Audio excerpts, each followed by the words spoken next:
Think you know the whole story? Turns out you were probably taught the half-truth. Welcome to Half-Truths. Close your eyes and picture the scene. It is the summer of the year 64 AD. The sky over Rome has turned a sickly orange. Flames are leaping from tenement to tenement, consuming the narrow, winding streets of the world's greatest city. The crackling of burning wood and the screams of panicked families fill the night air. And there, on a safe hilltop above the chaos, silhouetted against the inferno, stands a man. He is holding a fiddle. He is playing a jaunty tune. He is not helping. He is not even concerned. He is the Emperor of Rome, Nero Claudius Caesar Augustus Germanicus, and he could not care less that his capital is burning to the ground. This image is burned into our cultural memory as deeply as the fire itself.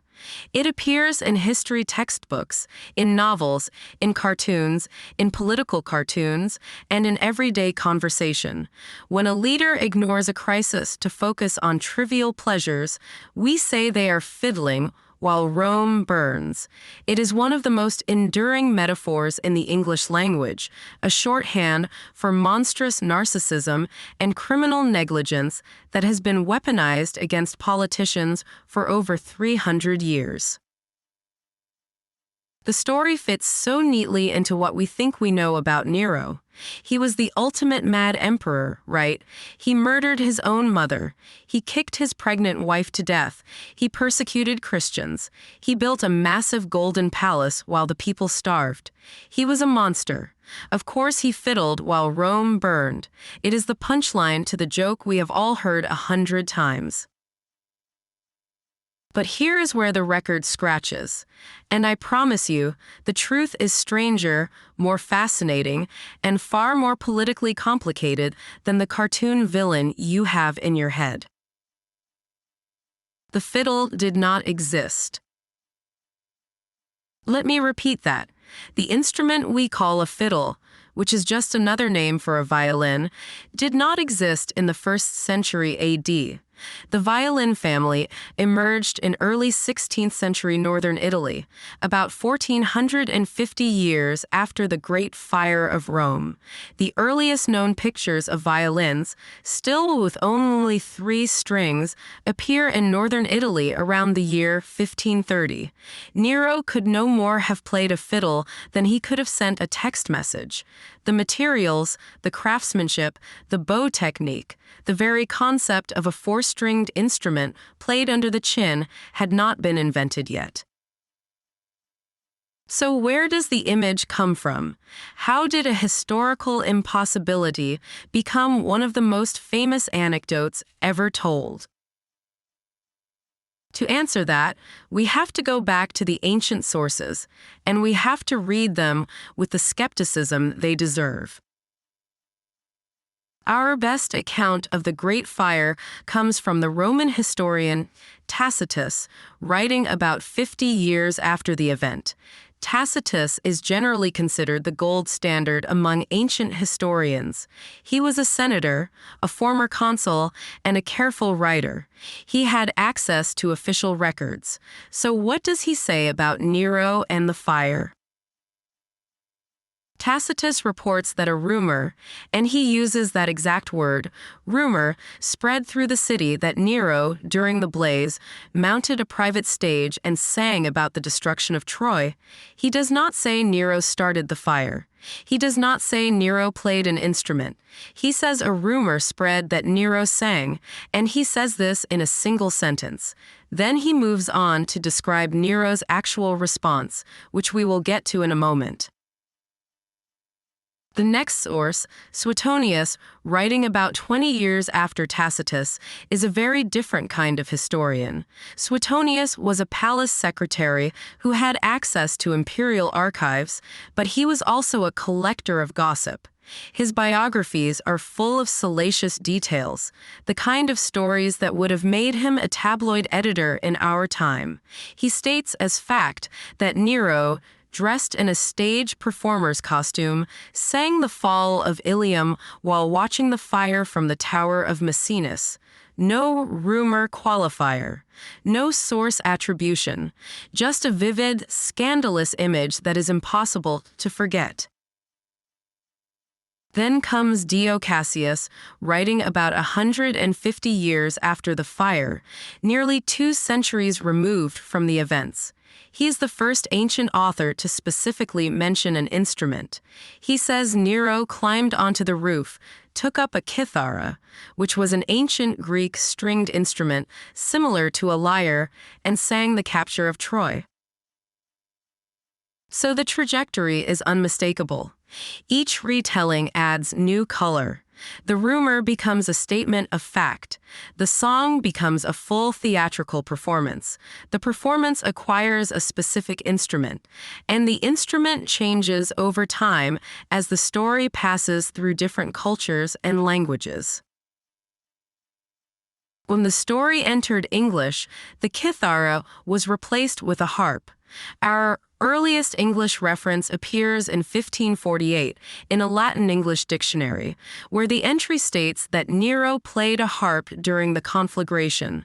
Then, about 100 years later, the poet George Daniel wrote the line, "Let Nero fiddle out Rome's obsequies," and by 1680, the phrase had become a political weapon. A member of parliament named Silius Titus stood up in the House of Commons and accused a government minister of fiddling while Rome burned, and the idiom was officially cemented in the English language. The instrument kept evolving. The story got better with each telling. The kithara became a harp, the harp became a fiddle, and the rumor became history. But wait, there is more. Because the popular story does not just get the instrument wrong, it gets the emperor's location wrong, his actions wrong, and the cause of the fire wrong. Let us examine each one.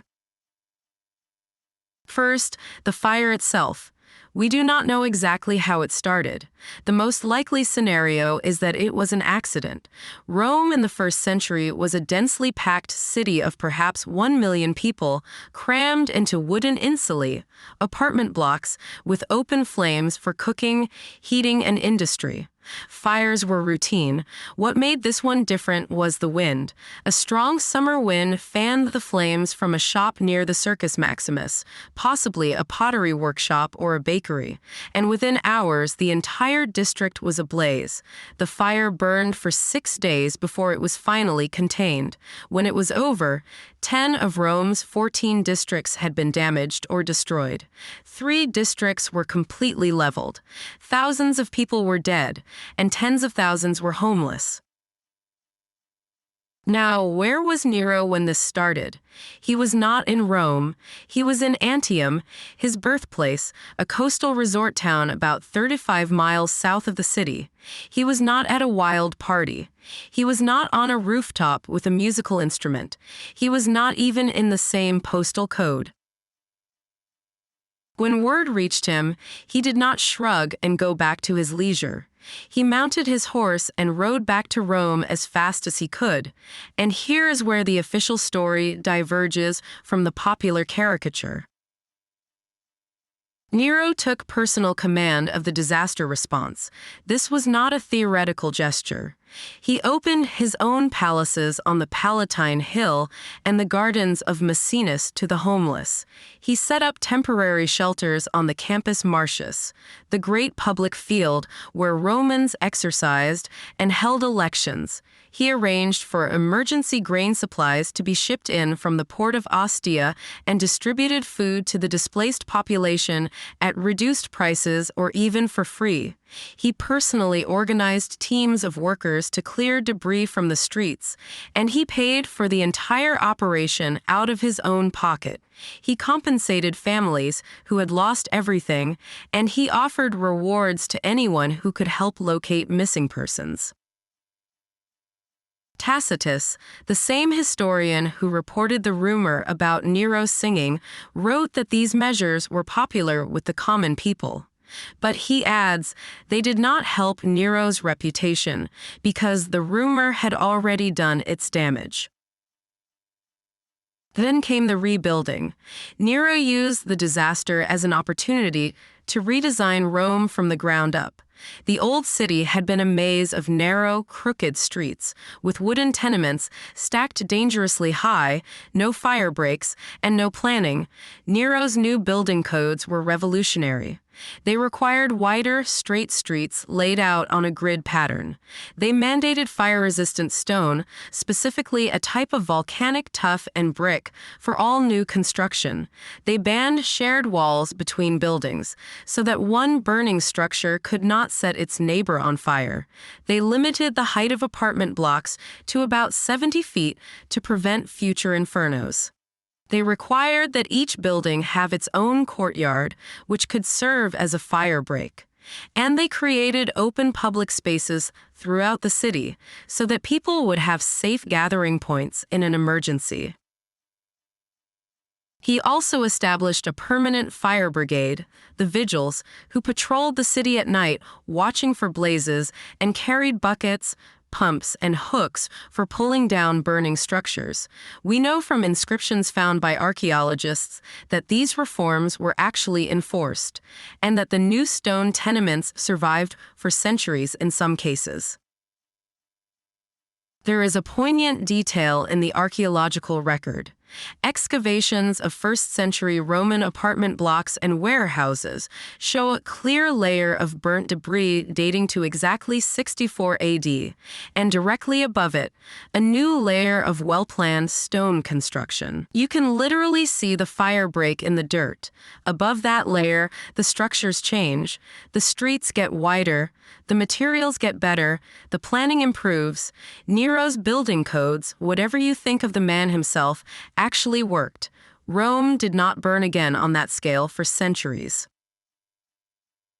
These were not the actions of a man who was indifferent to his city's suffering. These were the actions of a crisis manager who, judged by the standards of his own time, handled a catastrophic disaster with competence and even compassion. So why do we not remember that version of the story?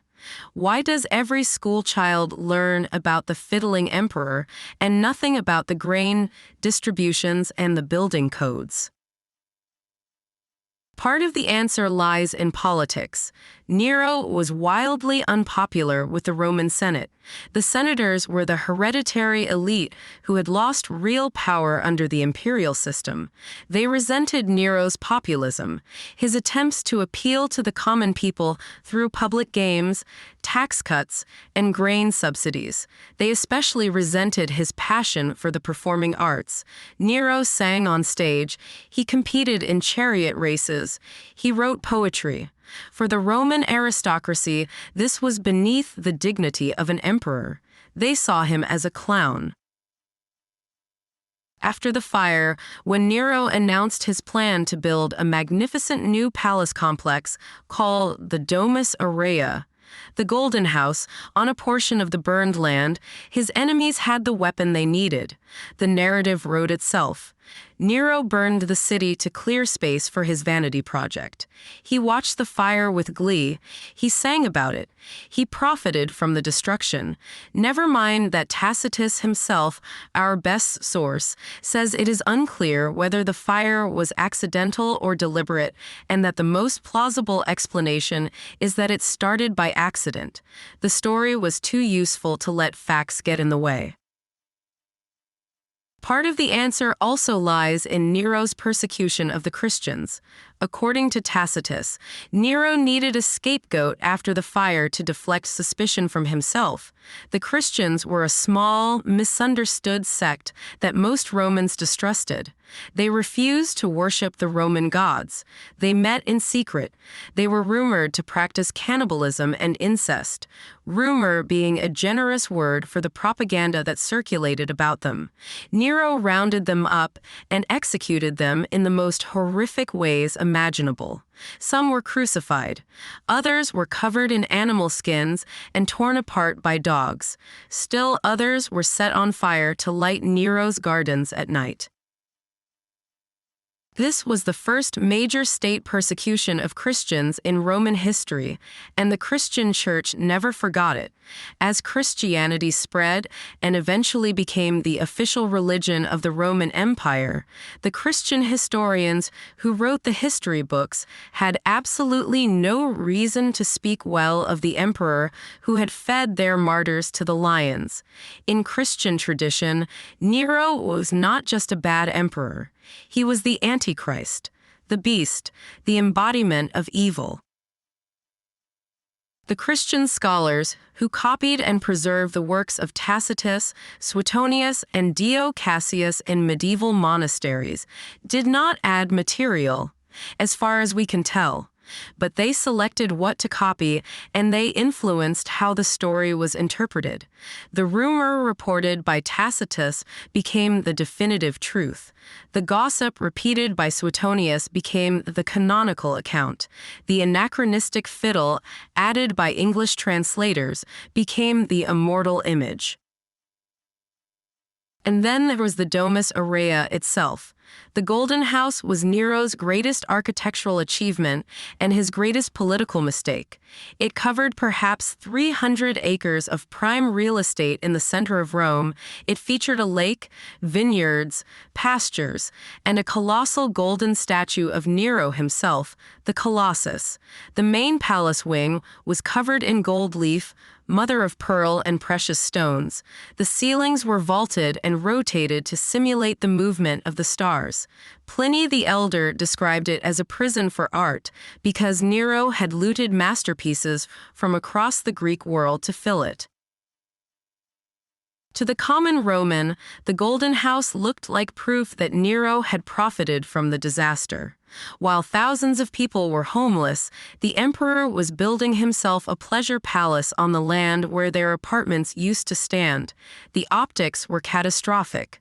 Whether or not Nero started the fire, the Golden House made it look like he had. There is a strange postscript to the Golden House story. Centuries later, in the Renaissance, artists and writers discovered that the buried ruins of the Domus Aurea had survived underground. Explorers lowered themselves down by rope into what they called grottos, the buried chambers. They found the walls covered with exquisite frescoes, painted in a style no one had seen for 1,000 years.